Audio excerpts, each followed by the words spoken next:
নমস্কার। চোরকাটা আয়োজিত বৈঠকখানায় আপনাদের সবাইকে স্বাগত। আমরা যারা ৯০ দশকে বড় হয়েছি, আমরা আমাদের ছোটবেলায় আমরা বাংলা ব্যান্ডের জনপ্রিয়তা আমরা স্বচক্ষে দেখতে পেয়েছি এবং সেটা আমরা আনন্দের সঙ্গে উপভোগ করেছি।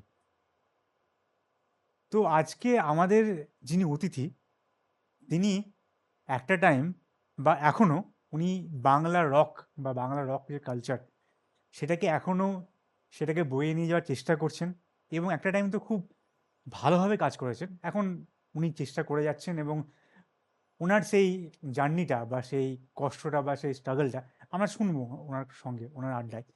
তো আপনারা যারা চোরকাটায় পরাজিত প্রতিফলন গানটা শুনে থাকবেন, আপনারা জানেন ওই গানটা যিনি লিখেছিলেন এবং যিনি কম্পোজ করেছিলেন, যিনি অ্যারেঞ্জ করেছিলেন, সেই সৌম্য আজকে আমাদের সঙ্গে আছে। তাই চলুন আজকে ওনার সাথে আমরা কথা বলি, ওনার সঙ্গে কিছু রক গান সম্বন্ধে আমরা জানি এবং আমরা একটা সুন্দর একটা আড্ডা দিই। নমস্কার সৌম্য, নমস্কার। ভালো আছো? হ্যাঁ, ভালো আছি। তারপর বলো, তোমার এই যে আমি তোমার একটা আলাপ পরিচয় করালাম দর্শকের সঙ্গে, তো রক, বাংলা রক যেটা আমাদের ছোটোবেলায় খুব জনপ্রিয় জায়গায় ছিল, এখনও হচ্ছেও, বাট রক কোথাও না কোথাও পিছিয়ে যাচ্ছে লাস্ট কিছু বছর ধরে। তার শো পাওয়া, তার একটা কালচারাল ইম্প্যাক্ট থাকা, হয়তো ওয়ার্ল্ড ওয়াইড এখনও সেম জায়গায় আছে। তুমি গায়ক, তুমি ভালো জানবে। কিন্তু বাংলায় মনে হয় না যে ফসিল ছাড়া সেরকমভাবে বাংলা রক কতটা টিকে আছে। আমি একজন একটা বাচ্চা যখন শুরু করেছিলাম ৯০ দশকে, তখন যখন শুরু করেছিলাম, তুমি শুরু করেছিলে, আজকে এটা আমার একজন দর্শক হিসেবে মনে হয় ফসিল ছাড়া আর রূপম স্যার ছাড়া আর তো আমি রকের সেরকমভাবে দেখতে পাচ্ছি না। যেটা আমাদের কলেজ লাইফে একটা ক্রেজ ছিল রক শুনতে যাব, সেটা কোথাও না কোথাও নেই। এবং এই থট প্রসেস থেকে আমরা পরাজিত প্রতিফলন শুরু করেছিলাম, ওটাতে পরে আসবো। তো যদি তুমি কিছু বলো। দেখো, এটা অ্যাকচুয়ালি খুব বিতর্কিত একটা কথা। কিন্তু আমার যেটা মনে হয় যে কাজ হচ্ছে, প্রচুর হুম। কাজ হচ্ছে। এবং এই যে তুমি শো এর কথাটা বললে, হুম। তার আগে আমি একটা ছোট্ট জিনিস বলে দিই যে আমি রক সঙ্গীত বা রক কালচারে এসছি খুব সদ্য। মানে প্রচুর বছর ধরে বয়স্কদের মতো লড়াই করে যাচ্ছি তা না। আমি একজন ইয়াং শিল্পী, নতুন প্রজন্মের শিল্পী। এবং হয়তো বছর কয়েক, বছর 7-8 হবে এই জার্নির মধ্যে আছি। এবার তোমার বক্তব্য অনুযায়ী যে শো হচ্ছে না, বাংলা রক মিউজিক নিয়ে যারা কাজ করছে তারা শো পাচ্ছে না, নতুন প্রজন্মের যারা। হ্যাঁ, এটা একদম। একদিক দিয়ে সত্যি কথা। তার দুটো বড় কারণ আছে। এক, যে রক মিউজিক কি? রক মিউজিক হচ্ছে একটা জীবনযাত্রা। একদম। একটা রক মিউজিকে যাপন করতে হয়। হুম। আহ, তোমার দৈনন্দিন জীবনের মধ্যে যদি রক মিউজিকে সেই যাপনটা না থাকে, তুমি রক মিউজিক করতে পারবে না। তুমি মনে করলে যে আমি আজকে একটা গিটার বাজানো শিখলাম, কালকে দুটো গান লেখা শিখলাম, শিখে আমি কাউকে একজনকে দেখলাম, ফসিলসকে দেখলাম বা বিদেশি ব্যান্ডদের দেখলাম, দেখলাম চুল বড় করলাম, ঝাঁকালাম, কালো জামা পরলাম, পরে রক মিউজিক শুরু করে দিলাম, এভাবে রক মিউজিক হয় না। যারা এটা করে তারা হয়তো সাময়িকভাবে কয়েকটা করতে পারবে, তারপর তারা থামতে বাধ্য, কারণ তারা যাপনটা করেনি। এবার যারা যাপন করেছে তারা টিকে আছে বা তারা টিকে থাকবে, কেন এটা রক্তে ঢুকে যায়। হুম। হুম। এবার এই যাপন করতে গেলে তোমার জীবনের মধ্যে কিছু ঘটতে হবে, কিছু যুদ্ধ থাকতে হবে, তবে না তুমি কি এই যাপনটা করতে পারবে। একদম। তুমি একদম। আজকে মনে করলে যে কষ্টটাকে আমি জোর করে একটা কষ্ট নিয়ে আসবো, জোর করে একটা প্রেম নিয়ে আসবো, জোর করে সে প্রেমটাকে ভাঙবো, এটা তো হয় না। আমাদের নর্মাল লাইফে তুমি ন্যাচারালি যেই জিনিসগুলো তোমার সাথে ঘটছে, তোমার শরীর বা তোমার আর্ট ফর্ম বা তুমি যে কাজটা করছো সেটাই তোমার বহিঃপ্রকাশ। একদম। আমার জীবনে কিছু ঘটেছে যার বহিঃপ্রকাশ হিসেবে আমি গানটাকে বেছে নিয়েছি বা লেখালেখি বেছে নিয়েছিলাম। এবার যাদের জীবনে এরকম ঘটে তারা বেছে নেয়। এবার সবাই কি রক সঙ্গীত বাছে না। তোমার জীবনের ঘটনাগুলো কীরকম ইম্প্যাক্ট ফেলছে তোমার উপরে, তার উপর তুমি ডিপেন্ড করবে তোমার আর্ট ফর্মটা কী হবে, তুমি কি করতে চাও। যে কেউ আঁকে, সে আঁকার মধ্যে দিয়ে প্রকাশ করবে। কেউ কবিতা লিখবে, কেউ গান লিখবে, কেউ গান করবে। বিভিন্ন ফর্ম আছে। এবার এটা অনেকেই করে, কিন্তু সমস্যা হচ্ছে রুটটাকে না জেনে করে বলে অধিকাংশ লোকই একটা সার্টেন টাইমের পর হারিয়ে যায়। এবার শো কেন করছে না বা শো কেন নতুন ব্যান্ডরা পাচ্ছে না, তার একটা বড় কারণ হচ্ছে যারা ইভেন্টের কাজ করছে। আহ, তারা যখন তোমাকে অ্যাপ্রোচ করবে, তোমাকে বলবে অডিয়েন্স যেটা চায় সেটা তোমাকে অডিয়েন্সকে দিতে হবে। অডিয়েন্স চাইছে একটা লালালাপ্পা হিন্দি গান হোক, একটা পপুলার বলিউড সং হোক, সেটা অরিজিৎ সিং হতে পারে, সেটা সোনু নিগম হতে পারে, সেটা what ever any trending artist হতে পারে, যাদের গান তোমায় করতে হবে যেটা সাধারণ মানুষ চট করে রিলেট করতে পারবে। এবার একটা ছেলে বাংলা বা হিন্দি বা আদার ল্যাঙ্গুয়েজ নিয়ে যদি ইন্ডিপেন্ডেন্ট কাজ করে, সে চাইছে জনতার কাছে গিয়ে সেই গানটা শোনাতে, কিন্তু ইভেন্ট অর্গানাইজার বলছে এইসব আমরা শুনবো না। তুমি আজকে কলকাতা শহরের 90% পাবে চলে যাও যেখানে রেগুলার শো হয় হুম। বা উইকলি অনেক পাবে শো হয়, সেখানে গিয়ে তুমি কটা পাবে গিয়ে তুমি দেখতে পাবে ন্যাচারালি একটা ব্যান্ড যার নিজের গান বা নিজের প্রেজেন্টেশন বাংলা গান করছে। ঠিক। ম্যাক্সিমাম হিন্দি, বাংলা হয়তো কিছু করছে কিন্তু কভারের মধ্যে কখনো কখনো একটা দুটোকে দিয়ে দিচ্ছে। আর যখন ফসিলস, ক্যাকটাস, লক্ষ্মী ছাড়া এরা উঠেছিল, এই সময়টা উঠেছিল, রক মুভমেন্টটা তৈরি হয়েছিল, তখন এইটাকে অনেক বেশি অ্যাকসেপ্ট করতো ইভেন্ট অর্গানাইজাররা, টিভি চ্যানেলরা, এফএমরা, যারা প্রমোট করে, লার্জ অ্যামাউন্টে প্রমোট করে, তারা করতো। এবার তারা এখন করা ছেড়ে দিয়েছে।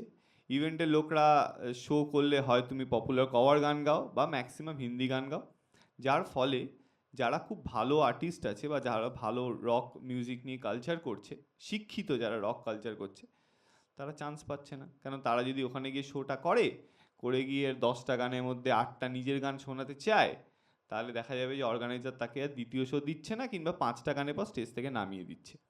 এরকম ঘটনা ঘটেওছে, আগামী দিনে হয়তো ঘটতে পারে।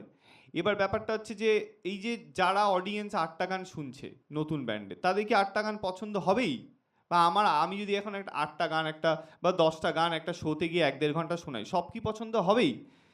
হবে না, নাই হতে পারে।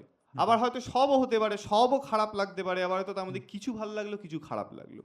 তার জন্য একটা আর্টিস্টকে এবং তার কাজগুলোকে যাচাই করতে হবে, সেই সময় তাকে দিতে হবে, সেই সুযোগ তাকে দিতে হবে যে সে তার প্রেজেন্টটা করবে, তার গানটা সে শোনাবে। তুমি একটা তোমার ফেভারিট যে কোনো আর্টিস্টকে চুজ করে তুমি বলো যে সেই গানে কি সেই আর্টিস্টের সব কাজ তোমার ভালো লাগে? হয়তো না। হয়তো না। আমাদের হয়তো দেখা যাচ্ছে যে আমরা যারা আমাদের ফ্যান, যারা আমাদের আইডল, তাদেরও আমরা দেখা যাবে যে একটা সময় পর জাজ করে আমরা বুঝতে পারবো যে এই গানটা আমার অতটা না ভালো লাগে না, বা এই গানটা আমার অসাধারণ লাগে। যত ভালোই তার হোক, বায়াসনেসটা আস্তে আস্তে কাটতে থাকে।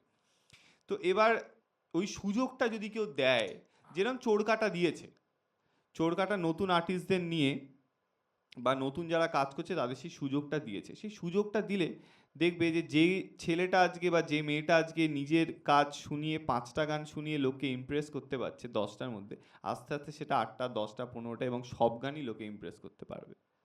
এটা খুব সুন্দর কথা বললে। এটা যখন আমরা অ্যাজ এ চোরকাটা টিম কাজ করেছিলাম পরাজিত প্রতিফলন, এবং তবে কাটলাম, কিছু মনে করবো না। না না, হ্যাঁ, অবশ্যই তো অবশ্যই। চোরকাটা যখন প্রথমবার আমরা কাজ শুরু করেছিলাম, এবং আমরা যখন একসঙ্গে কাজ করা শুরু করেছিলাম পরাজিত প্রতিফলন নিয়ে, তো যতদূর মনে আছে আমাদের এই ডিসকাশনটাই হয়েছিল প্রথমে, যে একজন নতুন শিল্পীকে আমি যদি, বা যে কোনো নতুন কাউকে, সে নতুন শিল্পী হতে পারে, নতুন প্রফেশনাল ওয়ার্কার হতে পারে, সে কর্পোরেটে কাজ করতে পারে, বা যে কোনো জায়গায় সে খেলতে পারে, আমি যদি একটা নতুন কাউকে সুযোগটাই না দিই সে কেমন, তাই আমি বুঝবো কী করে সে কেমন? তাহলে আজকে যদি ক্রিকেট টিম খেলা হচ্ছে সাপোজ, আজকে যদি আমি ট্রানজিশনের সময়, যখন 2011-তে আমরা যখন কলেজ শেষ করছি, আমাদের কাছে সচিন, সৌরভ এরা সব ভগবান কাজ করছে, 2011-তে ওয়ার্ল্ড কাপ জিতলো, তখন যদি আমরা জিতলাম যখন 2011-তে, তখন যদি ওই টাইমটাতে বিরাট কোহলি বা সুরেশ রায়না বা এদেরকে তো রোহিত শর্মা তৈরি না করা হতো, আজকে কি এই জায়গায় ইন্ডিয়ান টিম থাকতো না। এখন সেম ট্রানজিশনটা যাচ্ছে, বিরাট কোহলি, রোহিত শর্মা এরাও সরে যাবে, আবার নতুন কেউ উঠে আসবে। তো আমার কথাটা হচ্ছে সব কিছু নতুনদের করাটা ঠিক না, সব কিছু ছন্নছাড়া হয়ে যাবে, তাহলে একটা ছন্নছাড়া জায়গা হবে যেটা ভালো কিছু হবে না। কিন্তু আমি যদি নতুনদের সুযোগটাই না দিই, আজকে আমি, তোমার যদি মনে থাকে পরাজিত প্রতিফলন যখন তুমি পিচ করেছিলে প্রথম আমাদের, তখন ওটা আমার ডিরেক্ট করার কথা ছিল, পরিচালনা হিসেবে আমার কাজ করার কথা ছিল। তো যখন আমরা গল্পটা লিখি এবং তোমার সাথে কথা হয়, তখন আমরা এটা বলেছিলাম যে পরাজিত প্রতিফলন তুমি গেয়েছো, তুমি গাইতে পারো। তখন আমি একটা কথা বলেছিলাম যে বাংলা রকে মহিলা কোনো গায়িকা খুব একটা এগিয়ে আসছে না। তো আমরা যদি এমন একটা চেঞ্জ করি, কারণ আমরাই যখন চেঞ্জ করছি, পুরোটা চেষ্টা করছি, আমরা যখন রিস্কটা যখন চোরকাটা পুরোটা নিচ্ছি, এবং তুমি একজন কম্পোজার হিসেবে রিস্ক নিতে চাইছো এবং তুমি রককে বেশি ভালোবাসো, এবং আমরা সবাই এখানে আমাদের শিল্পকে বেশি ভালোবাসি, দেন আমাদের নাম, ঠিক আছে, আমাদের মানে ভাগ্য করে আমি চোরকাটায় সবার সাথে এখন কাজ করতে পারছি, বা অনেকে ছিল না যারা কেটে বেরিয়ে গেছে, বা যারা যারা এখন কাজ করছে, যারা থেকে গেছে চোরকাটায়, যাদের সঙ্গে আমার কাজ করার সৌভাগ্য হয়েছে, এখন যারা কাজ করছে, সবাই কাজটাকে প্রায়োরিটি দেয় নিজের নামের থেকেও। এবং তোমার মধ্যে এই জিনিসটা আমি দেখেছিলাম যে না সাবির, আমার গানটা তো পরে রিলিজ হবেই, চাপ কী আছে, একটা এক্সপেরিমেন্ট করে দেখি। এবং হয়তো তুমি যদি গাইতে গানটা আরও ভালো, বা কারণ ফিলটা বিষয় এটা হতো, গানটা তুমি লিখেছো, তোমার জীবন থেকে লেখা, বাট এই যে একটা অ্যাপ্রোচ যে নতুনদের সুযোগ না দিই, আমরা যদি নতুন চেষ্টা না করি, কাউকে তো চেষ্টা করতে হবে। তো এটার জন্য চোরকাটাকেও ধন্যবাদ যে পুরো টিম আমাদের সঙ্গে কাজ করছে, এবং তুমিও নিজেরটা নিজের না ভেবে তুমি এগিয়ে এসেছো যে না আমরা করতে চাই। এবং যদি এই আমরা করতে চাই নতুনদের অল্প অল্প সুযোগ দিতে সবাই শুরু করে, আমার মনে হয় আমরা কলেজের সময় যে জায়গাটা দেখেছিলাম, মানে রক ব্যান্ড আসছে, মানে সেই বিশাল ভিড়, ফেস্টে রক ব্যান্ড শোনার জন্য আর পাগলের মতো ক্রেজ, অন্য কলেজ চলে এসেছি গান শুনতে, হয়তো এই জিনিসটা আর ফিরে আসবে, হয়তো। এখানে না একটা ব্যাপার, আমি এত বছর সঙ্গীত জীবনে, এবং আমি তো একজন প্রফেশনাল টিচার, মিউজিক টিচার, আচ্ছা। সেখান থেকে দাঁড়িয়ে একটা জিনিস আমি বুঝতে পেরেছি যে এই ধরো নতুনদের যারা সুযোগ দিচ্ছে, হ্যাঁ। তারা অনেকে হয়তো চেষ্টা করছে, একটা সময় পর তারা ফিরে আসে, তার একটা বড় কারণ যে এই যে মাস যারা নতুন কাজ করছে, যে মাস, তাদের মধ্যে 80% হচ্ছে অশিক্ষিত যাকে বলা হয়। থাক, আমি কমেন্ট করবো না। এবং না, আমি আমি খুব স্পষ্টবাদী, এবং আমি হয়তো খুব কড়া বা কটু কথাও বলতে পারি, তার জন্য দর্শক বন্ধুরা আমাকে ক্ষমা করে দেবেন। কিন্তু যদি আমি ডিরেক্টলি এগুলো না বলি, মানে স্পষ্টভাবে না বলি, তাহলে হয়তো অনেকে বুঝতে পারবেন না। তার কারণ হচ্ছে যে একজন 6 মাস একটা গিটার বাজানো শিখে সে মনে করে যে আমি গিটার বাজানো শিখে গেছি, আমি তো গানের কর্ডস বাজাতে পারছি, আমি গান করতে পারবো, আমি গান লিখতেও পারি। আমি সব জানি। এবার ব্যাপারটা হচ্ছে যে একজন যখন তোমাকে সুযোগ দিচ্ছে, তোমার মতো 10 জনকে সুযোগ দিচ্ছে, নতুন কাজ শোনার একটা চেষ্টা করছে, তখন সে প্রথম 8টাতেই দেখছে তো জঞ্জালে ভর্তি। এ না কিছু না, তা এর সুরের সেন্স আছে না, এর তালের সেন্স আছে না, এ ঠিকঠাক বাজাতে জানে না, এ প্রেজেন্ট করতে পারে। তখন তার 9 নম্বর বা 10 নম্বর যে পার্টিসিপেন্ট আছে, তার কাজটা শোনার ইচ্ছেটাই থাকছে না। এগ্রি করছি। এবার একটা জায়গায় পৌঁছতে গেলে তোমাকে একটা বেসিক জায়গা অবধি শিখতে হবে। সেটা যে গান শিখছে তাকে গান শিখতে হবে, যে লেখা শিখছে তাকে লেখা শিখতে হবে, যে বাজানো শিখছে তাকে বাজানো শিখতে হবে। যখন একটা সময় গিয়ে তুমি যখন প্রেজেন্ট করছো সেই ফর্মটাকে, তোমার, তুমি নিজেকে যখন রিপ্রেজেন্ট করছো কারোর সামনে, তখন যেন সে শুনে বলে বাহ, কি সুন্দর একটা গান শুনলাম, কি সুন্দর একটা কাজ শুনলাম। কিন্তু তুমি যখন নতুনদের নিয়ে কাজ করতে যাবে, তুমি দেখবে তোমার কাছে যে সাবমিশনগুলো এসছে তার মধ্যে অধিকাংশই জঞ্জাল, না তার তাল আছে, না তার সুর আছে, না তার সেন্স আছে। এবার এই কারণে কি হয়, যারা নতুনদের নিয়ে কাজ করতে একটা আগ্রহ আসে, তারা বলছে দৌড় আবার করবো, এত ফিল্টারাইজেশন করতে হবে, কোথায় কে ভালো আছে খুঁজে পাবো না। অনেক রিয়েলিটি শো বলো কিংবা অনেক অনলাইন সাবমিশন, এটা আমিও দেখেছি যে শুনতে শুনতে না সে একটা গানে কি কর্ডসে ট্রান্সফর্ম হয়, কিভাবে কর্ডস ইউজ হচ্ছে সে জানে না। সে হয়তো গুগল থেকে ultimateguitartab.com থেকে একটা গানের কর্ড দেখেছে, দেখে সেটাই বাজিয়ে দিচ্ছে, কোথায় তার প্লেসমেন্ট, কোথায় তার কি ভুল হচ্ছে সেগুলো জাজই করে না। তো এই কারণে যেটা হয় যে আমি বলবো যে তুমি যাই প্রেজেন্ট করো, তুমি একটা গান শোনাও লোককে, কিন্তু একটা গান তুমি শিখে শোনাও, তুমি জেনে শোনাও, যাতে যাকে তুমি শোনাচ্ছ সে শুনে বলে যে না, একটা ভালো জিনিস শুনলাম। একদম। এই কারণে না নতুনদের যারা কাজ করছে তাদের ক্ষেত্রে খুব ডিফিকাল্ট হয়ে যায়। আমি শেখাতে গিয়েও যেটা দেখেছি যে ওই 4টে ইজি কর্ড, তারপর যেই 5 নম্বর একটা ডিফিকাল্ট কর্ড দিলাম, ওরে বাবা আবার এটা শিখতে হবে, থাক ভাই, এই 4টে দিয়ে যতটা কাজ হয় চালিয়ে দেবো। কিন্তু সেইভাবে তো হবে না। আমি ঠিক এই জায়গাটায় তোমাকে মানে এটা খুব ব্যক্তিগত ব্যক্তিগত আহ, পেশাই বলছি আমি, ঠিক আমার ব্যক্তিগত জীবনে যাচ্ছি না, পেশায় যাচ্ছি। এই যে নতুনদের সঙ্গে কাজ করার যে কথাটা বললে, খুব সত্যি বলছি। আমি যখন পরিচালক হিসাবেও, আমি টিমকে পিচ করি যে আমি একজন নতুনদের সঙ্গে কাজ করছি, অবশ্যই একটা তাতে একটা অর্থনৈতিক বেনিফিট আছে কাজ করলে, বাট একটা প্রচুর বড় রিস্ক আছে। তো যখন একজন পরিচালক হিসেবে আমি, বা একজন লেখক হিসেবে আমি, বা একজন কোনো ক্রিয়েটিভ ডিরেক্টর হিসেবে আমি কোনো একটা আইডিয়া পিচ করছি আমার টিমকে, এবং আমি বলছি এই জায়গায় আমি নতুন নতুন লোককে নিতে চাইছি, অনেক না আসছে, অনেক হ্যাঁ আসছে, অনেক কিছু আসছে, এবং কিছু লোককে নিচ্ছি। নতুনদের সঙ্গে কাজ করার সময় এটা অনেকেই বলবে আমি নতুন কাজ করছি, আমাকে সুযোগ দেওয়া হয় না। কিন্তু সুযোগটা পেলে সেটাকে রাখার জন্য যে সম্মানটা দিতে হয়, বা যে ডেডিকেশন দিতে হয় সেটা তারা দেয় না। তারা প্রথম দিন কাজ করতে এসে ভাবে তারা অনেক বড় কিছু, তারা প্রচুর বড় শিল্পী, তারা তারা তাদেরকে কোনো প্রোডাকশন টিম বা কোনো পরিচালক সুযোগ দিচ্ছে না, তারা একটা পরিচালকের সুযোগ দিচ্ছে কাজ করার। মানে এটা আমি এটা ফেস করেছি, ঠিক আছে? একদম। তো এই যে ব্যাপারটা মানে তখন কি হয় না, মানে একটা টাইম পর না, মানে দেখো কোথাও না কোথাও তুমি নতুনদের শেখাচ্ছ এবং তুমি নিজের জায়গা ছেড়ে দিয়েছো হুম, একটা একজনকে গাওয়ানোর জন্য, তোমার নিজের গান ছেড়ে দিয়েছো, এটা বিশাল বড় ব্যাপার, হুম, বিশাল বড় স্যাক্রিফাইস, যে না আমি রক গানটাকে ভালোভাবে হোক, আমরা একটা মোরাল গ্রাউন্ড থেকে এই কাজটা করেছি। অনেকটা সেম জায়গায় আমিও অনেক জায়গায় যেখানে আমার প্রোডাকশন থেকে বলা হয়েছে যে তুমি অমুক সেলিব্রিটিকে নিতে পারো, তোমার কাজটা ভালো চলবে, আমি কোনো নতুনের জন্য ফাইট করেছি যে না না এই মনে হচ্ছে এই অভিনেতাটা ভালো, এ ভালো, এই কাজ করতে পারে, বা হয়তো ও যে টেকনিশিয়ানটা কাজ করছে ও ভালো, কিন্তু যখন কাজ দিচ্ছি সে কাজ পাওয়ার সময় হ্যাঁ হ্যাঁ আমি তো ভিকটিম, আমি তো কাজ পাই না, অনেক কিছু বলে দিচ্ছে। যখন সে কাজ করতে আসছে তার কাজের মধ্যে কাজের ধরন এত বাজে, তার ব্যবহার এত বাজে, তার ডিসিপ্লিন মানে আনডিসিপ্লিন এত বেশি, এবং সে কাজে ক্ষতি করে চলে যাচ্ছে, এবং তার ভাবটা এমন সে যেন আমাদেরকে সুযোগ দিয়েছে।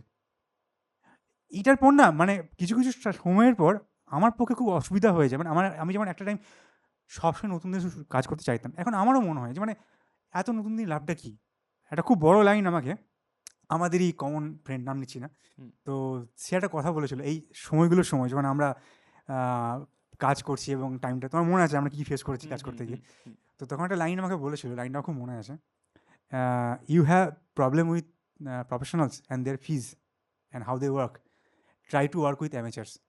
লাইনটা এত বড় লাইন না, মানে আমি নতুনদেরকে, যেহেতু আমি নতুন এবং তোমাকেও বলেছি যে আমরা হুম, সবাই নতুন, চলো না নতুন করে একটা একদম, সৃষ্টি করি। একদম। সত্যজিৎ বাবু নতুন ছিলেন, যখন উনি পথে পাঁচালী করেছিলেন পুরো টিমটা নতুন, এবং তারা ইতিহাস তৈরি করে গেছেন। তো আমরাও চেষ্টা করে দেখি না, যদি কিছু হয়, উনি যদি ওই 1950-এ অত প্রতিকূলতার পর এত কিছু করতে পারেন, ওই টাইমে সত্যজিৎ স্যার যদি করতে পারেন, তাহলে আমরা একটা চেষ্টা করে দেখি না। একদম। এই আইডিয়া থেকেই আমরা নতুনদের নতুনদের সঙ্গে কাজ করা। কিন্তু তুমি যেটা বললে মানে নতুনরা না যারা কাজ করে, যারা এক্সপিরিয়েন্স, তুমি যখন তোমার সঙ্গে কাজ করছি বা যারা এক্সপিরিয়েন্স, তারা যে কাজটাকে সম্মান দেয় বা যে কারা সামনে লোকের সম্মানটা দেয়, নতুনদের মধ্যে সবার মধ্যে এটা পায় না, এটা খুব খারাপ লাগে কাজ করতে গিয়ে। হুম। ঠিক আছে, মানে তখন মনে হয় যে মানে আলটিমেট আমি তোমার থেকে কোনো ভিউও পাচ্ছি না, তোমার থেকে কোনো নাম আমি রিটার্ন পাচ্ছি না, তাহলে আমার কি মানে কি লাভ লাভ? নেই। উল্টো তুমি অ্যাকচুয়ালি অসম্মান করছো। এখানে না দুটো জিনিস আছে। একটা হচ্ছে যে দুরকম নতুন পাবলিক হয়। হ্যাঁ। মানে আমিও নতুন। আমার যদি আজ থেকে আমি ৮ বছর আগেকার আমার একটা কোনো কাজ শুনি হুম। বা একটা লেখা দেখি বা একটা গান দেখি, তাহলে আমার মনে হয় এটাকে ছুঁড়ে ফেলে দিই। এটা হ্যাঁ। আমার ভাল লাগে না, আমি করেওছি। হুম। এই তুমি রূপম ইসলামের কথা বললে, হুম। রূপম দা নিজের জীবনের হুম। ১ম দিকে লেখা ১০০টা গান ছিঁড়ে ফেলে দিয়েছিল। হ্যাঁ। তার মনে ছিল এগুলো রাবিশ, এগুলো ভালো না। হুম। তো আমারও সেটা মনে হয় যখন আমি নতুন আজ থেকে আমি ৫ বছর ৬ বছর বা ৭ বছর আগে ফিরে যাই, যখন একদম হুম। প্রথম দিকে আমি কলেজ হুম। লাইফে সেকেন্ড ইয়ারে প্রথম নিজের গান লেখা শুরু হুম। করি। তো সেই সময় যখন ফিরে যাই তখন আমার মনে হয় যে এই লেখাগুলোকে ছিঁড়ে ফেলে দিই, জঘন্য একটা রাবিশ লেখা, এগুলো সব জঞ্জাল। হুম। আবার এরকম হয়েছে যে ওই গানগুলো অনেক মানুষের ভাল লেগেছে, হুম। ওই একটা চাইল্ডিশ ব্যাপার ওটা অনেকের ভাল লেগেছে। তখন আমার যেটা আমি অনেক সময় করেছি যে রেখে দিয়েছি যে না, ওই সময় আমি যে একটা চাইল্ডিশ ব্যাপার থেকে গানটা হ্যাঁ। লিখেছিলাম সেটা ওখানে ডিমান্ড করেছিল। আজকে এসে আমার কাছে প্রেমের যে মানে আর কলেজ লাইফে প্রেমের যে মানে, যে ব্যর্থতার মানে, সেটা আমার কাছে এখন অনেক বেশি ম্যাচিওর। তো ওই সময় ওটা ডিমান্ড করেছিল, ঠিক আছে, আবার এই সময় এটা ডিমান্ড করছে, ঠিক আছে। কিন্তু এরকম অনেক গান হয়েছে আমি ফেলে দিয়েছি, জাস্ট ওটাকে ওইগুলো নিয়ে আর ভাবিইনি, যে ওগুলো আমার কাছে নেই। এবার নতুন যারা কাজ করতে আসে তাদের মধ্যে দুটো লোক দেখা যায়, যে এই যে আমি বললাম যে আমি আমার ৮ বছর পিছনে ফিরে গিয়ে আমার মনে হয়েছে এটা আমি অনেক ভুল আছে এটার মধ্যে, হুম। অনেক ভুল, সুরের ভুল, হুম। তালের ভুল, প্রেজেন্টেশনের ভুল, লেখার ভুল, সব কিছুর ভুল। এটাকে আমি জাজ করেছি এবং আমি করেছি, আমার যারা মেন্টার আছে তারাও আমাকে বলেছে, আমি সেটা শুনেছি, শুনে হুম। নিজেকে ইমপ্রুভ করেছি। হুম। নতুন যারা কাজ করতে আসে তাদের মধ্যে দুরকম লোক থাকে। এক, যাকে তুমি যদি বলো যে না তোমারটা না এখানটা ভুল হচ্ছে, তুমি এটা ঠিক করো, সে শুনবে, হুম। তার মধ্যে শেখার সেই ইচ্ছেটা আছে, তার সাথে কাজ করতে খিদেটা ভালো লাগে, আছে, হ্যাঁ। তার সাথে তুমি কাজ করতে পারবে। দারুণ লাগে তার সাথে কাজ যে করতে। যে হয় সে বিগিনার বা হুম। ইনম্যাচিওর বা তার মধ্যে অতটা সেন্স নেই, কিন্তু কিন্তু তাকে চেষ্টাটা যদি আছে, চেষ্টা আছে, সৎ চেষ্টা। হার্ড ওয়ার্ক করার হুম। ইচ্ছা আছে, এবং সেটা জানে যে আমি যার সাথে কাজ করছি আমার সামনে যে আছে সে আমার থেকে সামান্য হলেও বেশি জানে, হুম। তো সে আমাকে যেটা বলছে আমি একবার ভেবে দেখি না, এটা করে দেখি না কি হয়। তো সেই জিনিসটা শুনে সে ইমপ্রুভ করার চেষ্টা করে।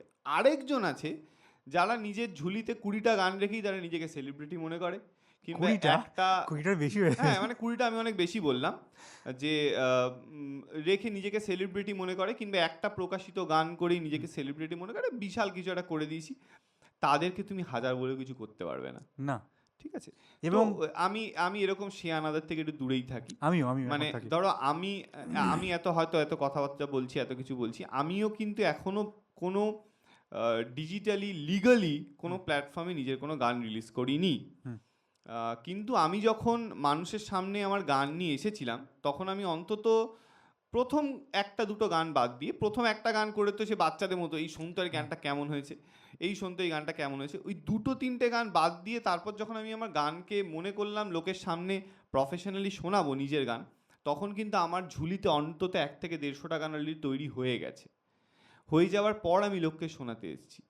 আমি আজকে যদি একটা 1 ঘন্টা কোথাও লাইভ শো করতে যাই 5টা গানের ঝুলি নিয়ে, আমি 5টা গানের পর কী করবো? আমাকে তো সেই কভারই করতে হবে। হ্যাঁ, কিন্তু আমি এখন যেটা চ্যালেঞ্জ করতে পারি, যে আমাকে তুমি 3 ঘন্টা বসিয়ে দিয়ে আমি 3 ঘন্টা শুধু নিজেরই গান করব। সেই জায়গাটা আমাকে পৌঁছতে হয়েছে, একদম। পৌঁছানোর পর আমি সেই জায়গাটায় গেছি। এবং যখন আমরা আমাদের মেন্টারদের কাছে, এই রূপমদার কথা বললে, রূপমদার সাথে তো আমার একটা বেশ ভালো সম্পর্ক, এবং রূপমদা না থাকলে আমি মানে নিজের লেখা গান বাজনায় কখনোই আসতাম না। রূপমদাই আমার একমাত্র ইন্সপিরেশন, যার জন্য আমি নিজের লেখা গান বাজনা করতে এসেছি। এবার যখন আমি নিজের কাজকর্ম নিয়ে যেতাম, মানে উনি আপনাকে ব্যক্তিগতভাবেও আপনাকে হেল্প করেছেন? হ্যাঁ এক্স্যাক্টলি, আমাকে আমি আমার এখনো মনে আছে, আমি একটা গান কভার করেছিলাম রূপমদার, সততার বিলাসিতা। এবং রূপমদার সকালবেলা 8টার সময় দেখি রূপমদার ফোন, এবং অ্যাকচুয়ালি এক রাতের মধ্যে গানটা অনেক রিচ করে গেছিল। হ্যাঁ। তো সকালবেলা রূপমদা ফোন করে বলছে যে, আচ্ছা বলতে এই জায়গাটায় যে তুই এই কথাটা বলেছিস, এই কথাটার মানে কি? এবার আমি তো ঘাবড়ে, এমনিই তো ফোন আসা মানেই আমি ঘাবড়ে যাওয়ার একটা ব্যাপার। এবার আমি আমার মতো করে বোঝানোর চেষ্টা করেছি, বলছি এর কোনো অর্থ হয়, এর কোনো মানে হয়? তুই যেটা বলেছিস, তুই এক্ষুনি গানটাকে ডিলিট করবি, আবার এটাকে রিভাইজ করবি, প্র্যাকটিস করবি, করে ঠিক করে গানটা করে তারপর তুই আপলোড করবি। তো এরকম অনেক শব্দ চয়ন, উচ্চারণ, বা তুমি কি করে গান করছো, সুরেশ ফলন থেকে শুরু করে সব কিছু অনেক গাইড করেছে। রূপমদাও করেছে, রূপমদা মেনলি অনেকটা আমাকে গাইড করেছে এইসব ব্যাপারে। এছাড়া আমার মা আমার গানের শিক্ষক, মানে আমার মা, আমি ছোটবেলা থেকেই দেখে আসছি যে গান শেখায়, মানে অ্যাজ এ প্রফেশনাল টিচার গানের। মায়ের থেকে দেখেছি, আমার বাবা একজন প্রফেশনাল রাইটার, লেখে, কবিতা লেখে, বাবার থেকে দেখেছি, শিখেছি। এবং এই যে বললাম তোমাকে যে আমি যে ভুলটা করছি, এটাকে আমি স্বীকার করেছি, করে আমি জানতে চেয়েছি যে আচ্ছা আমাকে ঠিকটা কি করতে হবে। তো এই জিনিসটা যারা করতে পারে তাদের সাথে তোমার কাজ করতে কখনো অসুবিধা হবে না। কখনো হয় না। আমার এখন মানে চোরকাটা টিমে যারা এখন চোরকাটা টিমে যারা কাজ করছে, ঠিক আছে, যাদের সঙ্গে আমি কাজ করার সুযোগ পেয়েছি, তারা প্রচণ্ড ম্যাচিওর। তারা সবসময় তাদের কাজের খিদে আছে, তারা কাজকে সামনে রাখে, এবং তারাও কিন্তু নতুন। এমন নয় যে তারা নতুন না, ঠিক আছে, অনেকেই নতুন ওখানে, এবং এখনও আরও নতুন নতুন লোক আসছে যার সঙ্গে আমিও কাজ করার সুযোগ পাচ্ছি। আমি নিজেও নতুন, হয়তো তাদের থেকে একটু বেশি দিনের অভিজ্ঞতা বেশি, বা আমার থেকে বেশি অনেকের এক্সপিরিয়েন্স আছে। যেমন সনক জেঠু বলে একজন কাজ করেছিলেন, উনি কাঁচা দেখা কাজ করেছেন, উনি রিলিজ করছেন কদিন আগে, আমি ওনার থেকে শিখেছি অনেক কাজ। তো এরকম শেখার তো কোনো শেষ নেই রে ভাই। ইভেন তুমি ভাবে দেখবে যে তোমার থেকে এত জুনিয়র, আমি ঠিক তার এইটাতে থেকেও তুমি শিখতে আমি পারবে। এইটাতে বলছি, এবার এই জায়গাটাতে এই ঠিক ভালো কথা বললে, আমি এটাতে বিশ্বাস করি না তো, শেখার কোনো শেষ নেই, ঠিক আছে। এবার কেউ আমার থেকে ছোট বা কেউ আমার থেকে কম দিনের এক্সপিরিয়েন্স, তার মানে কিন্তু এমন নয় যে সে আমাদের কম জানে।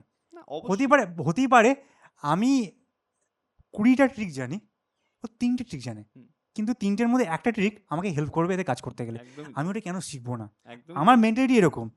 কিন্তু আমি যখন কাজ করতে গেছি, এবং কিছু কিছু নতুনদের সঙ্গে, সেটা আমি ক্রিয়েটিভলি কাজ করি, ডিরেক্টলি পরিচালক হিসেবে কাজ করি, আমি সেখানে কি দেখছি, তাদের মধ্যে কেউ আছে যারা মনে করে তাদের শেখার কোনো মানে তাদের সব শেখা হয়ে গেছে, তারা লোকজনকে জ্ঞান দেবে, তারাই সমস্ত কিছু ঠিক করে দেবে পৃথিবীতে কী হচ্ছে না হচ্ছে। কিন্তু তারা যখন কাজটা পাওয়ার আগে, অদ্ভুত, তুমি এটা তুমিও জানবে, কাজ পাওয়ার আগে তারা কিন্তু ভিকটিম। ভীষণ মানে আমি একটা জিনিস নোটিস করেছি, যারা এই অ্যাকচুয়ালি ডেডিকেটেডলি কাজ করে না, যারা শেখার ইচ্ছাটা আছে, তারা কিন্তু নিজেদের ভিকটিম প্লে করে না। আমি কোনো নিজে ভিকটিম প্লে করিনি, একদমই তোমাদের দেখিনি। কিন্তু যারা এই কাজটা পায় না, কিন্তু নিজের জন্যই পায় না হয়তো, তাদের মধ্যে, সবাই না, ম্যাক্সিমাম যারা ভিকটিম বলছে যে আমার কাজ পাচ্ছি না, ও খুব খারাপ হচ্ছে, আমার সাথে অনেক কিছু হচ্ছে, তাদের মধ্যে একটা ম্যাক্সিমাম পার্সেন্টেজ আছে যারা কাজ পাচ্ছে না এই কারণের জন্যই তাদের ব্যবহারের সমস্যা আছে বা তাদের কাজে সমস্যা আছে, এবং তারা কোনোদিনও নিজেদের অ্যাকাউন্টেবিলিটি নেয় না যে না, আমি ভুল করেছি। একদম। আমি মানে আমার কথা হচ্ছে এটা আমিও তো ভুল করতে পারি, আমার প্রজেক্ট কিন্তু খারাপ শেখো। হয়েছে, শেখো, শিখতে দোষটা কি? মানে আজকে যদি আমি এটা তোমার সাথেও হয়েছে যে সৌম্য, আমি গান বুঝি না, রক তুমি ভালো বোঝো, কিন্তু সৌম্য এই জায়গাটাকে একটু চেঞ্জ করা এরকম হতে পারে, আমি একজন পরিচালক হিসেবে আমি চাই, তুমি কিন্তু এটা করে দিয়েছো, একদম। যে জায়গাটা হয়নি বলছো না সাবির দা এটা হবে না, আমি এটা অন্যভাবে চেষ্টা এটা হবে না, আমি কেন হবে না? তুমি বললে এই কারণে হবে না, হুম। তুমি কারণটা জানো কেন হবে না, এমন ও সাবির কেন বলেছো, ও কি গান জানে কেন এরকম নয় ব্যাপারটা। তো এই যে মানে এক দুজনের মধ্যে এই যে একটা ভালোবাসা এবং সম্মান, যে একজন গানটা ভালো হতেই তো পারে, গানটা ভালো তো হলো, আলটিমেট তো হলো, মানে একদম। ভালো খারাপ না হোক, এটা অন্য ফর্মে গেল, এই জায়গাটা যে কি সমস্যা হয় কাজ করতে গেলে, এক্স্যাক্টলি। যে তুমি নতুনদের সাথে কাজ করতে গেলে অনেক কিছু শেখা যায়। প্রচুর প্রচুর। হয়তো দেখা যায় যে আমি এরকম একজন নতুনের সাথে কাজ করছি, হুম আমার একটা পার্সপেক্টিভ আছে একটা হুম গানকে প্রেজেন্ট হুম করার, তার হুম, পার্সপেক্টিভটা আলাদা। হ্যাঁ, আমি তাকে বলছি এবং সে যখন আমাকে হুম ডেলিভার করছে, হুম, তখন দেখছি বাহ, আমি তো এখান থেকে এই জিনিসটা তো দারুণ আমি ভেবে শিখলাম, দেখিনি, এই দারুণ জিনিসটা সুন্দর, এই এলিমেন্টটা তো এখানে ভেবে হ্যাঁ, দেখিনি। তো একটা দেওয়া নেওয়া হয়ে যায়, কিন্তু ওই জিনিসটা থাকে যে আমাকে শেখার একটা খিদে থাকতে হবে আর তারও জানার একটা খিদে থাকতে হবে। উভয়ের মধ্যে যদি এই কথোপকথনের চলনটা না হয় তাহলে খুব মুশকিল। আজকে তো রূপম সেন আমাদের থেকে কত বড়, ঠিক আছে, একদম। আজকে যদি উনি আমার সামনে এসে বলেন, একদম। আমি যতই কাজ করে থাকি, কালকে যদি কোনোদিন আমার এই সৌভাগ্য হয় যে আমি ফসিলসের কোনো মিউজিক ভিডিও বা কোনো শর্ট ফিল্ম আমি এডিট করতে পারছি, বা আমার সিনেমায় কোনোদিনও, যেমন জান্নাতে উনি গান গেয়েছিলেন, হয়তো গান গাইছেন, আমি যত বড়ই ডিরেক্টর হয়ে যাই, আমি ওনার কাছে নতুনই থাকবো, এবার আমি হুম। নিজেকে ওইভাবেই দেখবো যে আমি ওনার ফ্যান, কিন্তু আমি আশা করব যখন তোমার থেকে শুনেছি বা বাকিদের শুনেছি, আমি যখন ওখানে যাবো, উনি আমাকে সেই সম্মানটাই দেবেন যেটা বাকিরা ওনার সমসাময়িক যারা বড় বড় যারা সেলিব্রিটি, যারা লিস্টার বড় বড় লোকের সঙ্গে কাজ করেছি হুম। বা কথা বলেছি, সাবিত্রী চ্যাটার্জির সঙ্গে কাজ করেছি, তারা কি ভালো, একদম। মানে সামনে পড়লে আমার মনে হয় মাটির সামনে গড়াগড়ি দিই, মানে এত যে ভালো। যত বেশি ভালো জায়গা সে তত বেশি এক্স্যাক্টলি, বিনয়ী। তো এটাই হয়, এটাই হয়, তুমি রূপমদার সাথে যারা কাজ করেছে হ্যাঁ তাদেরকে তাদের সাথে কথা বলে জানতে পারবে যে ধরো রূপমদাকে একটা তুমি গান দিয়েছো হ্যাঁ, করতে, রূপমদা গানটা করার পর কিন্তু তাকে জিজ্ঞেস করে, এই দেখ তোর ভাল লাগছে তো, তাহলে ভাবো, এটা ঠিক আছে তো। সে কিন্তু মানে আমি রূপম ইসলাম আমি করে দিচ্ছি। রূপমদার প্রথম কথা, রূপমদা কোনো কাজ করলে তার পারফেকশন নিয়ে কে প্রশ্ন তোলার মতো ক্ষমতা থাকে না, হুম কারণ সে এতটাই পারফেকশনিস্ট। হুম তো তাও সে লোকটা কিন্তু একটা গান করে জিজ্ঞেস করে, মানে তুমি তাকে দিয়ে ডিরেক্ট করাচ্ছ একটা গান, হুম, তোমার মিউজিক সে হ্যাঁ, গাইছে, রূপমদা করবা বলে দেখ তোর ভাল লাগছে, এটা ঠিক আছে তো, তুই বললে আমি আবার করবো। তো এই বিনয়ীটা অ্যাকচুয়ালি কি না, যার কাছে জ্ঞান আছে সে জ্ঞানটাকে যাচাই করতে চায় না। সত্যি কথা, যে এই রবীন্দ্রনাথের কথা ছিল না যে যে যত বেশি মানে মূর্খ সে তত বেশি যাচাই করতে চায় যে আমার কাছে জ্ঞান আছে প্রচুর, আর যে যত বেশি জ্ঞানী সে তত বেশি চুপ থাকতে হ্যাঁ, চায় যে আমার মধ্যে তো কি আছে, দরকার ঝগড়া করে এটাকে লাভটা আমি কি? আর ইয়ে করবো। এই জন্য তো নতুনদের যার সঙ্গে ঝামেলা হয়, এক সময় ঝামেলা হতো, মানে এক সময় রাগ হতো, এখন যে থাক ভাই না আর আমি তো দরকার নেই। আমি তো রেসপন্সও করি না, ও ঠিক হ্যাঁ, আছে ভাই, ঠিক। তুই অনেক জানিস, আমি কিচ্ছু জানি না, আমি যেটুকু জানি সেটুকু করে কাজ করে আমি খেয়ে নেবো, এক্স্যাক্টলি। আমার দর্শকদের যদি সম্মান দিতে পারি আমি খুশি, আমার আর কিচ্ছু একদম। লাগবে না, ঠিক একদম। আছে। তো যাই হোক, অনেক আমরা ট্র্যাক থেকে সরে গেলাম, হুম। আমার যেটা প্রশ্ন আমি দর্শকদের জন্য বলবো, তোমার একটা ব্যান্ড আছে হ্যাঁ। Blank space, blank space. তো এটার স্টার্ট থেকে, নিজের গান ওই যে বললাম, নিজের গান যখন করছি, করতে করতে যখন অনেক গান হয়ে হুম গেছে, হুম জমে গেছে, তখন হুম মনে হলো যে একা তো প্রেজেন্ট করতে পারি, হুম তাছাড়া একটা গান তো অনেক অর্নামেন্টস ডিমান্ড করে, হুম, একটা প্রপার প্রেজেন্টেশন অ্যারেঞ্জমেন্ট ডিমান্ড করে, সেটা একার পক্ষে সম্ভব না। না, বিশেষ করে যখন লাইভ তুমি করছো, হুম তখন একটা ব্যান্ড, একটা বাকি মিউজিশিয়ানদের প্রয়োজন। তখনই এক এক করে ব্যান্ড মেম্বাররা জুড়লো, হুম জোড়ার পর 2017 না 18-তে মোটামুটি, অ্যাকচুয়ালি ব্যান্ড ফর্মটা কখন হয় এটা আমি বিশ্বাস করি না, কারণ 5টা মেম্বার মিলে বসলাম হুম, মানেই সেই দিনটা অ্যাজ আ ব্যান্ডের না, ফর্ম ডে, সেটা নয়। তো সেইভাবে শুরু হলো, কিন্তু সালটা ওরকমই সময় ছিল, 17-18 শেষে, 17 শেষে 18 শুরুর দিকে আমরা মেম্বাররা বসলাম, বসে গান শোনানো শুরু হলো, that's blank space going on, চলতে থাকছে। এখনো সবাই গান গাইছে, এবং একদম। সবাই কি একই আছে না কোনো চেঞ্জ হয়েছে? মাঝে এক দুজন মেম্বার চেঞ্জ হয়েছিল, একজন পড়ার জন্য বাইরে চলে গেছিল, সেই সময় সাবস্টিটিউট ছিল, কিন্তু আমাদের ব্যান্ডে অলমোস্ট যেই 5জন মেম্বার মিলে আমরা শুরু করেছিলাম সেই 5জন মেম্বারই তাদের ঠিকঠাক যদি আছে। নামটা বলে সবাই জানতে পারবে। এখন আমার ব্যান্ডে দুজন গিটারিস্ট, হুম আমি সৌম্য ভোকালিস্ট, দুজন হুম, গিটারিস্ট, একজন আবেশ, একজন রিও, একজন বেসিস্ট সূর্য, আর একজন ড্রামার সায়ন। বাহ, আচ্ছা, তোমার চোর কাটার সময় কাজ করার এক্সপিরিয়েন্স কি?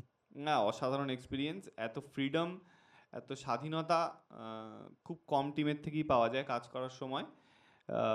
যে গানটা আমি গান সম্পর্কে যতটুকু বুঝি ততটুকু তোমাকে স্বাধীনতা দেওয়া হয় যে ঠিক আছে এই গানটা তুমি বুঝছো, তুমি এই গানটা নিয়ে কাজ করো। তোমার যদি কোনো ইনপুট থাকে, আচ্ছা গানটা না এরকম ফ্লেভারের চাইছি, এরকম ফ্লেভারের একটু ভালো হতো, সেটা আমি শুনবো। কিন্তু এরকম অনেক সময় অনেক টিমের সাথে বা প্রডিউসারের সাথে যারা কাজ করায় তাদের সাথে কাজ করতে গিয়ে হয় যে যে যার মধ্যে গানের বিন্দুমাত্র সেন্স নেই, সে গানে কিছুই বোঝে না, সেও তোমায় জ্ঞান দেবে যে এই জায়গাটা গিটারটা কেন, এখানে একটা পিয়ানো ঢুকলে খুব ভালো হতো, এই জায়গাটাতে ফ্লুটটা কেন, এই জায়গাটাতে একটা একটা সিন্থ ঢুকলে খুব ভালো হতো। এবার তাকে আমি কি করে বোঝাই? তুমি যদি একটা যে আর্টিস্ট আঁকে তাকে যদি বলে এখানটা লাল কেন দিলে, ওখানটা হলুদ কেন দিলে না, সে কি করে তোমাকে বোঝাবে? তোমাকে তো আর্ট ফর্মটা জানতে হবে। জানতে হবে। তো চোর কাটার সাথে আমার অভিজ্ঞতাটা এই জন্যই ভালো যে আমি যখন কাজ করেছি, অ্যারেঞ্জমেন্ট থেকে শুরু করে সব কিছু, সেই সময় আমাকে কেউ ইন্টারাপ্ট করেনি যে না তুমি এই জায়গাটা এরম কেন করছো, ওরম করে দাও, ওটা ওটা বদলে সেরম করে দাও। কারণ আমাদের ডিমান্ডিং কাজ যখন অনেক সময় আসে আমাদের সেটা করতেও হয়।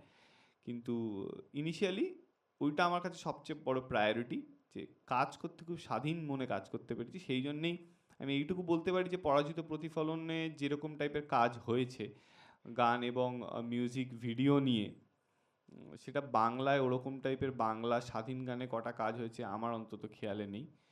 এটা আমি আমার গান বলে বলছি না, ওরকম টাইপের ব্লুজি অ্যারেঞ্জমেন্টে বাংলা গান খুব কম আছে। এবং যদি আপনারা কেউ খুঁজে পান অন্য এরকম টাইপের অ্যারেঞ্জমেন্টের কাজ, বাংলা স্বাধীন কাজ, তাহলে আমাকে পাঠাতে পারেন, আমি শুনবো। সেই দিক থেকে বলতে পারি ইটস এ ইউনিক ওয়ার্ক, যেটা আমার চোর কাটার সাথে করেও একটা ইউনিক অভিজ্ঞতাই হয়েছে। ধন্যবাদ, আমরাও খুব কাজ করে খুব খুশি। তা যদি কিছু মনে না করো, তুমি তো ব্যান্ডে কাজ করে এবং তুমি গান নিয়ে বললে, যদি তোমার কিছু গাওয়া গান আমরা শুনতে পারি এবং গিটারের সঙ্গে শুনতে পারি। গিটার মানে এনেছো? পরাজিত প্রতিফলনই কি শোনাবো? তাই হোক, গিটার এনেছো? হ্যাঁ, গিটারটা যদি আমাকে একটু দেওয়া হয়। একটু একটু গিটারটা দেবে দাদাকে? তুমি গিটার পেয়ে গেছো, আমার দর্শকের জন্য তুমি একটু গান গিয়ে শোনাবে। তা তাহলে ওই তাহলে গানটাই শোনাই, চোর পরাজিত কাটার সাথে যেটা আমার কাজ হয়েছে, পরাজিত হ্যাঁ, প্রতিফলন। তোমার ভার্সনটা আমার দর্শক শুনুক। হ্যাঁ হ্যাঁ, ওটা ফিমেল ভার্সনে সবাই শুনেছে এবং একটা হোল অ্যারেঞ্জমেন্ট, এটা আনপ্লাগডই শুনুক, হ্যাঁ। যেভাবে গানটার জন্ম হয়েছিল।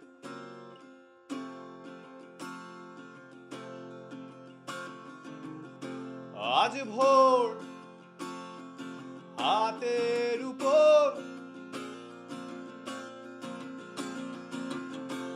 কত রাতের স্পর্শ কাতর,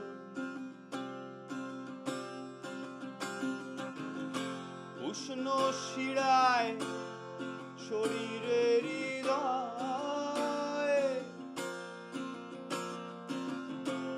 মৃদু নিঃশ্বাস কোন তৃষ্ণা মেটায়,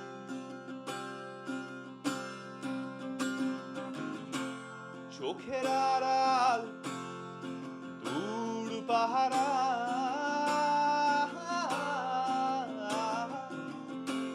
ক্লান্ত ভীষণ সে সবই সারায়, কিছু ভীষণ একা প্রিয় নিঃসঙ্গতা, উদাসীন পথের কিনারায়, দেখি তিনটে ছায়া ছেড়ে তোমার মায়া, খোঁজে অজ্ঞাত অনন্ত ঠিকানায়, কিছু ভীষণ একা প্রিয় নিঃসঙ্গতা, উদাসীন পথের কিনারায়, দেখি তিনটে ছায়া ছেড়ে তোমার মায়া, খোঁজে অজ্ঞাত অনন্ত ঠিকানায়।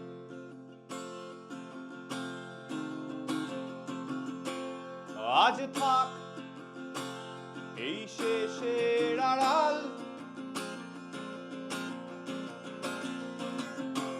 কিছু গল্প না হয় হোক বেশ আমার,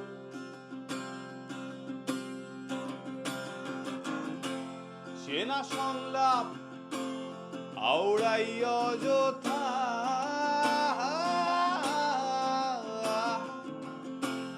তোমার জন্যই শেষের কবিতা, কিছু ভীষণ একা প্রিয় নিঃসঙ্গতা,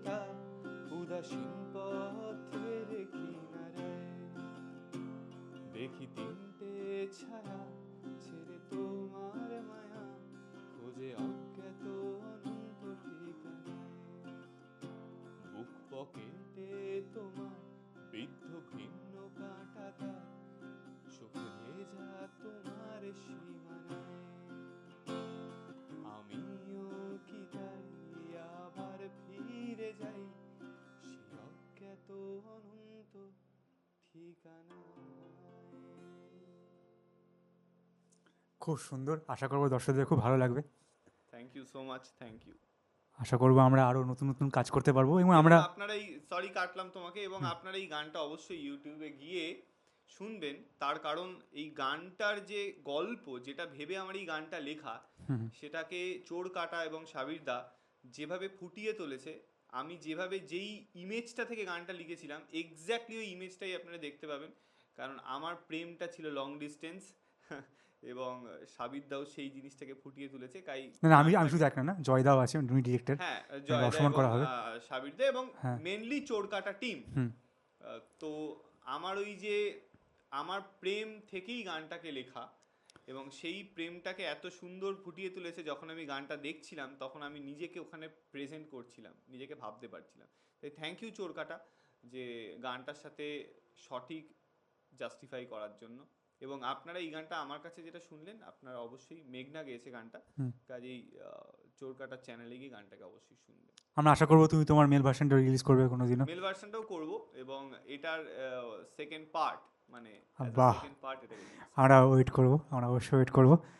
আমরা আশা করবো আমরা আরও নতুন নতুন, মানে এই নতুন নতুন শিল্পী যারা আছে, যারা কাজকে সম্মান দিচ্ছে না তাদেরকে ছেড়ে ফেলে, যারা অ্যাকচুয়ালি আমাদের মতো নতুন নতুন কাজ করতে চাইছেন এবং যাদের সত্যি সুযোগের দরকার, সম্মান চাই, আমরা তাদের পাশে দাঁড়াবো এবং তাদের সঙ্গে আমরা কাজ করব এবং আমরা নতুন সৃষ্টি করার চেষ্টা করব। আমাদের যতটা সামর্থ্য আমাদের মধ্যে আছে, গান হোক, কাজ হোক, অবশ্যই হোক। এবং প্রে করব, এটা একজন দর্শক হিসেবে প্রে করব যে বাংলায় রক বেঁচে থাকুক, রক এগিয়ে চলুক, রক আবার আরেক জায়গায় ফিরে আসুক। তুমি বা তোমার মতো আরও নতুন নতুন যারা শিল্পী, রূপমদাকে তো সবাই চেনে এবং তাকে সবাই সাপোর্ট করছে না এমন নয়, বাট তোমার মতো নতুন নতুন নতুন যারা শিল্পী, যারা চেষ্টা করছেন রক গানকে বাঁচিয়ে রাখার এবং রক গানকে আবার একটা নতুন জায়গায় নিয়ে আসার, আমরা সবাই প্রার্থনা করবো যেন সত্যি সফল হোক এবং রক বেঁচে থাকুক। হ্যাঁ, দেখো, মানে একটা শেষ কথাই বলি যে রক তো একটা বিপ্লব, একদম। এটা মরে যাবে না। লোকে শুনলেও বেঁচে থাকবে, না শুনলেও বেঁচে থাকবে। শুনলে এটা হয়তো একটা অন্য প্রাণ পাবে, আর না পেলে হয়তো জীবাশ্ম হয়ে থাকবে, কিন্তু রক বেঁচে থাকবে। মানে আমি বা আমার মতো যারা শিল্পী আছে তারা যদি মরেও যাই, রকটাকে নিয়েই মরবো।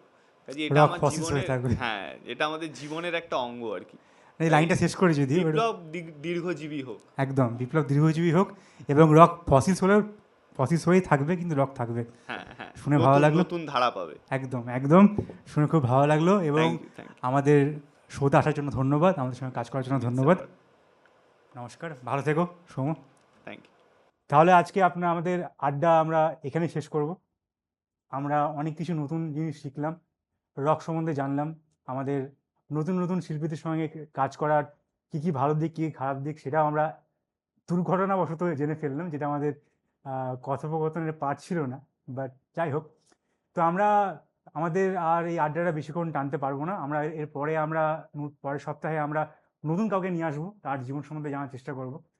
আপনারা আমাদের পাশে থাকুন, চোরকাটায় সাবস্ক্রাইব করুন এবং অবশ্যই রক গান শুনুন, রকের পাশে থাকুন। জয় রক, নমস্কার।